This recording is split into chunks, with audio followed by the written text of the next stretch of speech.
A inteligência dos polvos envergonha muitos vertebrados. O sistema nervoso deste polvo comum é muito maior e mais complexo do que o da maioria dos invertebrados. Conseguirá ele pensar? Terá ele consciência?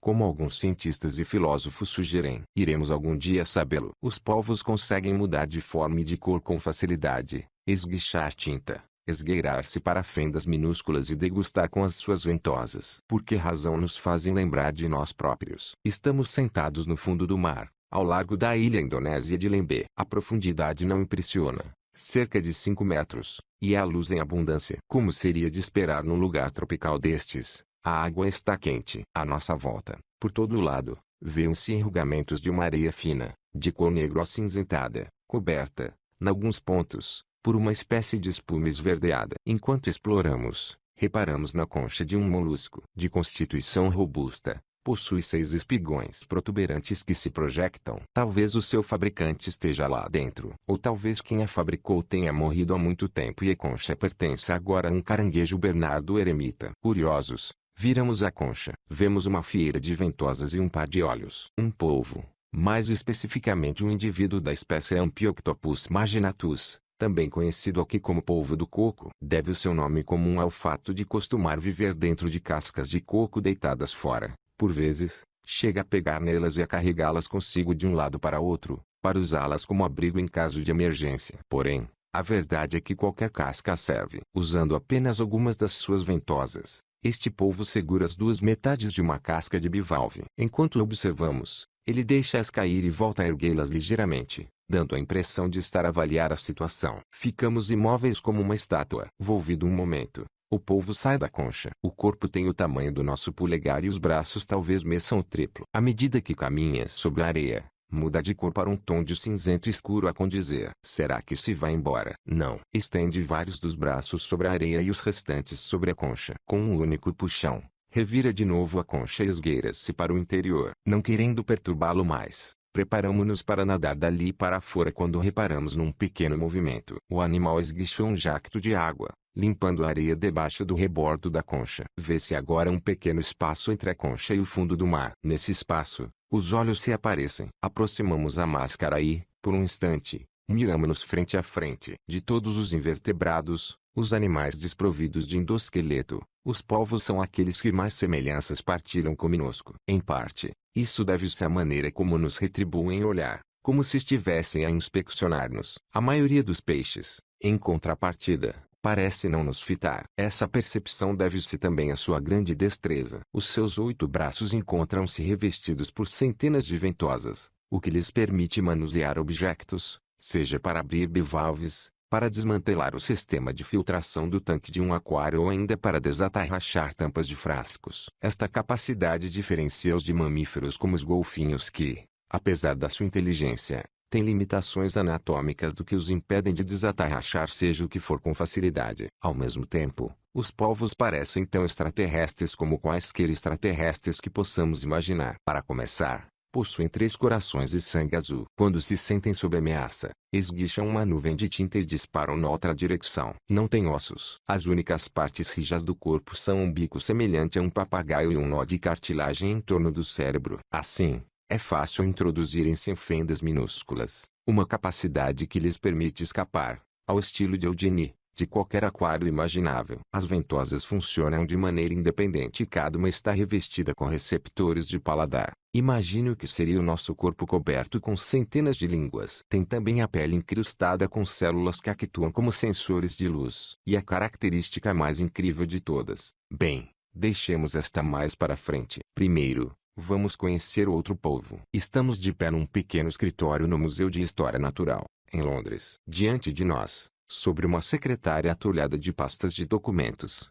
encontra-se uma lasca de rocha, de grão fino. Ao nosso lado, Jacob Winter, um dinamarquês corpulento, aponta para ela. Aquilo é o saco de tinta, explica Jacob, perito em invertebrados fósseis da Universidade de Bristol. Em rigor, trata-se de pigmento, melanina quimicamente preservada. Inclinamo-nos para frente. A rocha encontra-se nitidamente marcada com a impressão de um polvo. Não é grande. Quando era vivo, o animal talvez medisse 25 centímetros de comprimento. Podemos identificar o manto, a estrutura com o formato de um saco onde se alojavam as guelras, os corações e outros órgãos vitais. A mancha escura ao centro é o saco de tinta. Os braços caem, pendurados, soltamente agrupados, cada qual marcado com fieiras de círculos. E aquelas pequenas estruturas redondas são as ventosas, explica Jacob. Raramente se encontram fósseis de polvo. Os animais com corpos moles não costumam deixar vestígios. Este fóssil tem cerca de 90 milhões de anos, o que o transforma num dos mais antigos polvos conhecidos. Quando este animal viveu,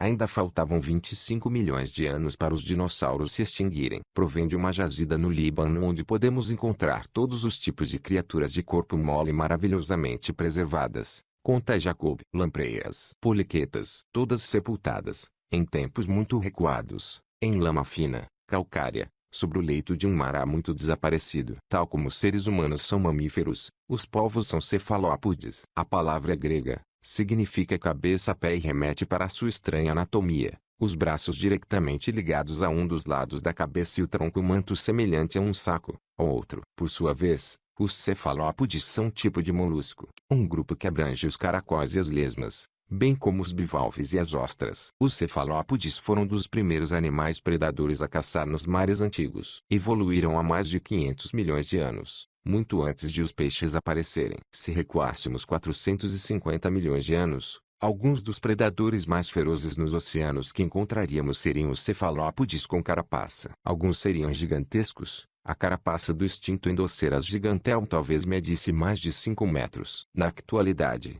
existem mais de 750 espécies vivas conhecidas de cefalópodes. Além de cerca de 300 espécies de polvos, há ainda um amplo leque de lulas e chocos, ambos animais com 10 membros, e algumas espécies de náutilos, animais estranhos que possuem 90 tentáculos e vivem no interior de carapaças. Os polvos contemporâneos são uma família muito diversificada. O polvo gigante do Pacífico é, como seu nome sugere, gigantesco. Cada tentáculo de um indivíduo de grande porte pode atingir 2 metros de comprimento e o animal pode pesar mais de 100 quilogramas. Outros, como o polvo pigmeu, são ínfimos, pesando menos de 30 gramas. Alguns polvos possuem um manto minúsculo, mas braços imensamente compridos. Outros apresentam dimensões mais proporcionadas. A maioria arrasta-se pelos corais, lama ou areia, nadando apenas para se deslocarem do ponto ao ponto B, ou para fugirem a um predador, mas outros habituaram-se a navegar nas correntes oceânicas. Podemos encontrar polvos dos trópicos aos polos, tanto em recifes de corais como em planícies de areia, poças de maré ou profundezas abissais. Isto, claro, se conseguirmos avistá-los. De regresso a Lempé, num domingo soalheiro, nadamos sobre um recife de baixa profundidade. O nosso guia, um homem chamado Amba, faz sinal com a mão, indicando que viu um polvo. Um grande polvo. Onde olhamos à volta. Nada de polvos. Só rochas, revestidas de corais e esponjas de cores diversas. Amba gesticula, com insistência. Grande polvo. Olhamos para o local indicado. Não, nada. Espera aí. Olhamos de novo. Aquela mancha de coral escuro, aveludado. Aquela ali. Aquilo não é coral. É um polvo diurno. Ficamos assombrados por nos ter escapado. É do tamanho de um prato. Os polvos e chocos que vivem em águas pouco profundas e são caçadores diurnos são os campeões mundiais da camuflagem. Como é evidente, o disfarce não é invulgar. Muitas criaturas evoluíram de maneira a assemelhar-se a algo que não são. Aquela esponja cor de laranja ali à frente, por exemplo, não é uma esponja mas um peixe-sapo, imóvel à espera que um peixe descuidado passe. Aquela folha que voga à deriva, sobre a areia, não é uma folha, é um peixe que evoluiu de forma a parecer-se com uma folha. Aquela folha, aquela outra, ali, a mexer-se sobre a areia, é efetivamente uma folha. Mas também está a mexer-se. Uma caranguejo pegou nela e colou a sua carapaça. Aquela pequena anêmona é uma lesma do mar que evoluiu de forma a assumir a aparência de uma anêmona. E seja qual for o lugar para onde olhemos, há pedaços de areia que se levantam e caminham pelas redondezas, caranguejos minúsculos, com carapaças cor de areia, ou se afastam a nadar, peixes planos cor de areia. O que torna os polvos e os chocos, e, em menor grau, as lulas, diferentes é a sua capacidade para se disfarçarem num ópice, ora semelhando-se a corais, ora a um molho de algas, ora um pedaço de areia. É como se utilizassem a pele para elaborar imagens tridimensionais de objetos localizados perto de si. Como conseguem fazê-lo? O disfarce do polvo é composto por 3 elementos principais. Um deles é a cor. Os polvos geram cor através de um sistema de pigmentos e reflectores. Os pigmentos encontram-se guardados em milhares de sacos minúsculos na camada superior da pele. Quando estão fechados, os sacos parecem sardas minúsculas. Para exibir o pigmento, o polvo contrai os músculos em redor do saco, abrindo e revelando assim a cor. Dependendo dos conjuntos de sacos que abre ou fecha, o polvo pode produzir instantaneamente padrões como faixas, riscas ou manchas. Há 2 tipos de células reflectoras. O primeiro tipo reflete de volta a luz recebida, fazendo que a pele pareça branca com luz branca, vermelha com a luz vermelha e assim sucessivamente.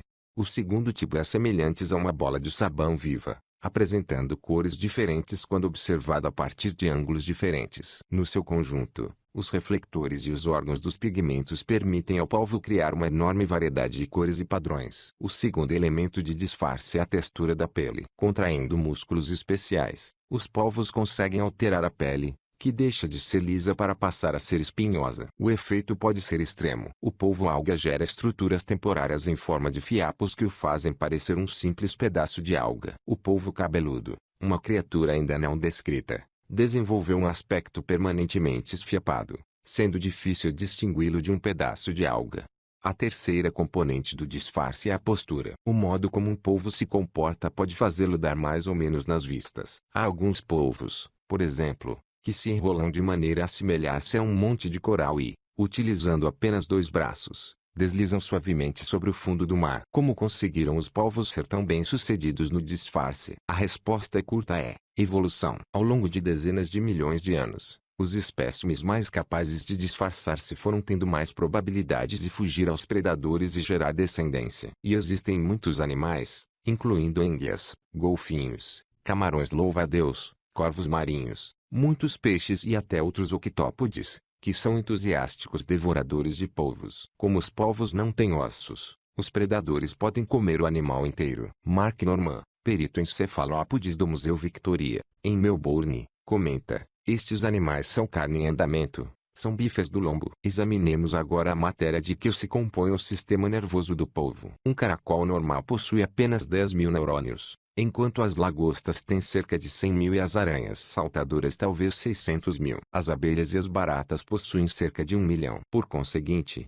os 500 milhões de neurônios do polvo comum integram estes animais num campeonato diferente. Em termos de número de neurônios, são mais dotados do que um ratinho, 80 milhões, ou uma ratazana, 200 milhões, e quase tão bem equipados como um gato, cerca de 700 milhões. No entanto, enquanto os vertebrados guardam a maior parte dos seus neurônios na cabeça, 2/3 dos neurônios de um polvo encontram-se nos braços. Mas ainda, os sistemas nervosos consomem grandes quantidades de energia para funcionarem e conseguem evoluir até se tornarem grandes apenas quando os benefícios superam os custos. O que se passa aqui então? Peter Godfrey Smith, filósofo transformado em biólogo especialista em cefalópodes, sugere que vários fatores poderão ter contribuído para que o polvo desenvolvesse um sistema nervoso complexo. O primeiro é o seu corpo. O sistema nervoso, como convém recordar, evolui em articulação com o corpo e o corpo do polvo evoluiu de maneira a tornar-se vulgarmente complexo. Por não ter ossos,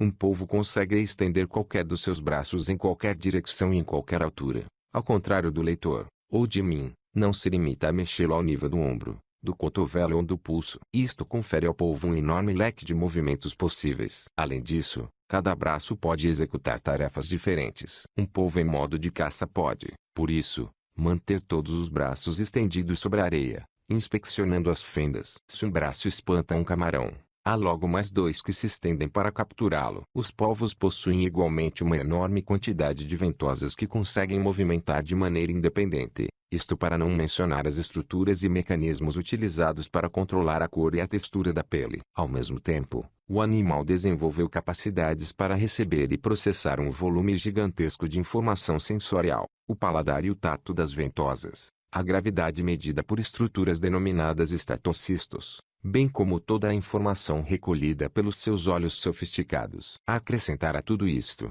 muitos polvos habitam ambientes espacialmente complexos, navegando sobre os recifes, à sua volta e no meio deles. Não dispondo de qualquer couraça corporal, precisam de manter vigilância apertada sobre os predadores e, nos casos em que a camuflagem não basta, têm de saber esconder-se. Por fim, os polvos são caçadores velozes e ágeis que conseguem capturar e devorar uma ampla variedade de animais, desde ostras a caranguejos e peixes. Corpos sem ossos, ambientes complexos, regimes alimentares diversificados, evitar de predadores, tudo factores, como sugere Peter Godfrey Smith, que podem condicionar a evolução da inteligência.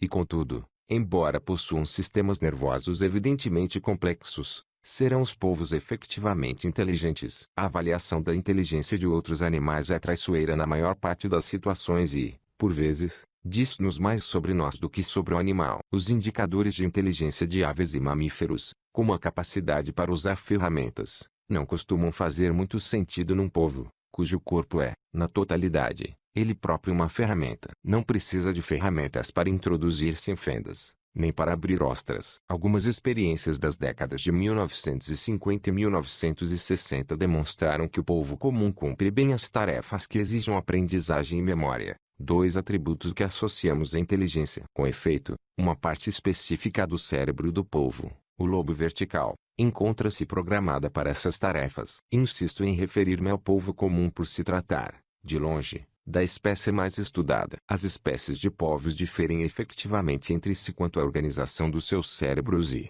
uma vez que apenas um punhado foi estudado, ninguém sabe se todas elas são igualmente talentosas. Roy Caldwell, perito em polvos da Universidade da Califórnia, brinca: alguns dos que tenho no meu laboratório parecem burros como uma porta.